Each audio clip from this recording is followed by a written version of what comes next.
And if you overbeat it when it goes into the oven, and that's not what we want.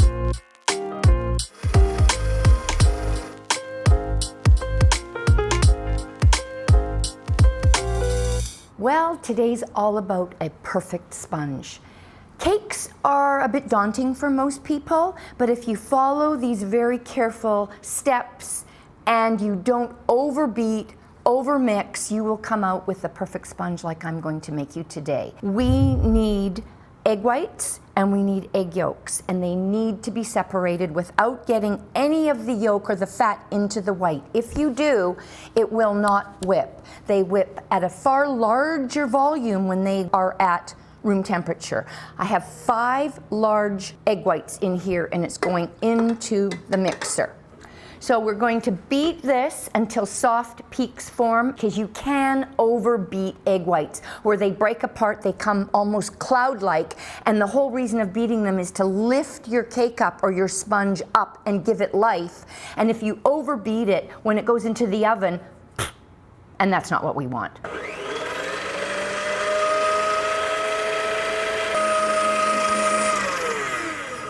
Okay, we're going to add about a half a teaspoon of cream of tartar. It just helps to stabilize the whites without it weeping too much.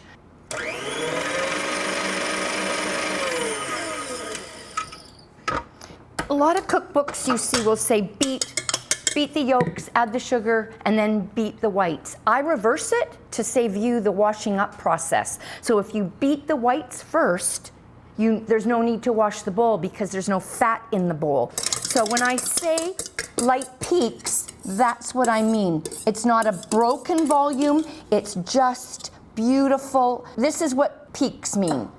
Overbeating would be broken, and they would sort of look like broken marshmallows, and that is what you don't want. And now we are going to do the second most important part, beating the yolks. So I have 5 nice yolks, and then we are going to beat this again for about 8 minutes or so until the color is light and lemon colored, and then we're going to add our sugar to the yolks. And those 5 yolks will grow to about 3 times the volume. We are also going to add 2 tablespoons of hot water. Hot water? Why hot water? Hot water will break the fat down, let the yolks accept the sugar, and then create this beautiful volume. I'm going to have this on, and 2 tablespoons of hot water from the tap, and we're going to get this moving real quick so that it doesn't give us any scrambling. And then I'm going to slowly pour in the granulated sugar.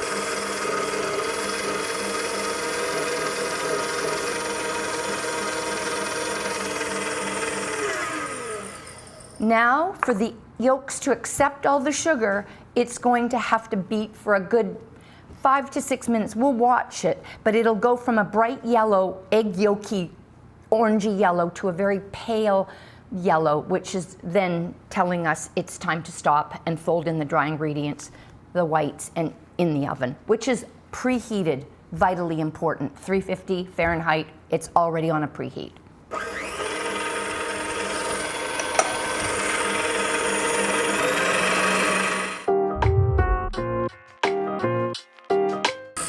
I'm going to show you the inside in a second, but I'm going to just incorporate a really fabulous product that I love, and it's lemon paste. It's almost like a balm, and instead of lemon juice, which would be just a sourpuss to add to this, this is a fragrant, beautiful product made by the same people, Nielsen Massey, that produce some of the finest vanillas in the world. So I'm just going to add about a teaspoon of that in there, which will now give it this ever so fragrant, beautiful, soft lemon essence. And we're just going to bring that up, and you will see the volume that that little cup of egg yolks has turned into. So, look at that. It's beautiful, lemony, thick. All the sugar has emulsified into the egg, and this is very important. As important as that is, so is this. If you just give it a real quick whip and go, okay, boom, done, sugar's in, you will end up with a skinny little Swedish pancake sponge. Next step, we're going to take 1/4 of this volume. So here we go, 1/4, and I'm going to add it to this beautiful lemony color yolk mixture. Why? I am trying to lighten the batter.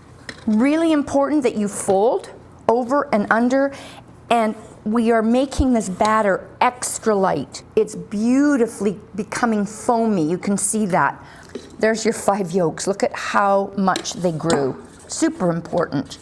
So up and over and folding is the next step. There's no whisk action here. Gentle, up, over, up, over. And just when you don't think you see any more white, we have got the sifted flour, baking powder, and a pinch of salt. Now, we're gonna gently fold this in. I have my pan in front of me right here that's lined with parchment.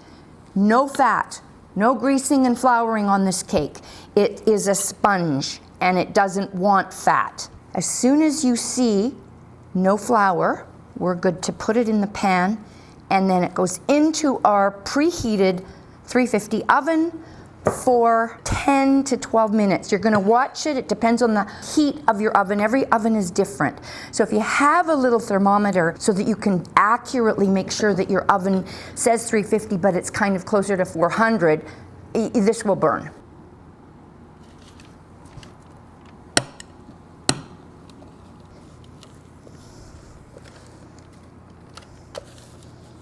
An offset spatula is something that isn't straight, it's offset. It's going to allow me to spread the batter without getting my knuckles into it. And I am now going to put that into our preheated oven. Middle rack.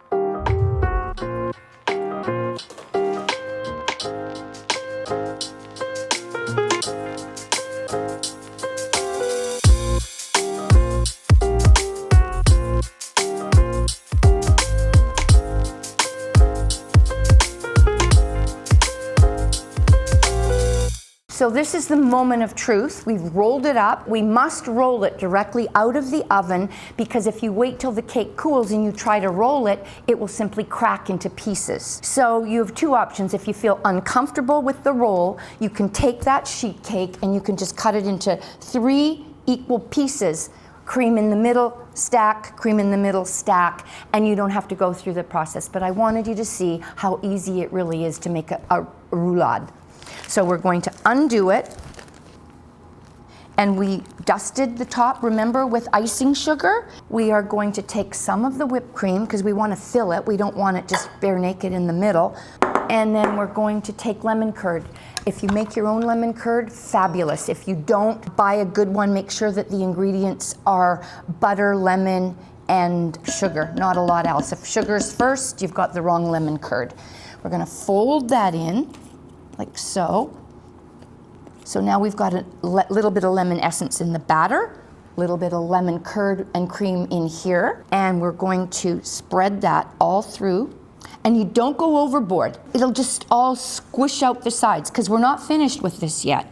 Little is better for the filling. Going to roll and take our paper off. So as we roll, we're taking carefully. Okay. And then I'm not going to attempt to pick this up. Big mistake. So I'm going to lift the paper in to the pan, and then I'm going to roll it out. No breakage. Put the seam side down so we get the nice part on the top, and we are going to cover the cake with cream. Not a lot, because we've got the filling, but you don't want the sponge to be exposed to air. It'll just simply dry out.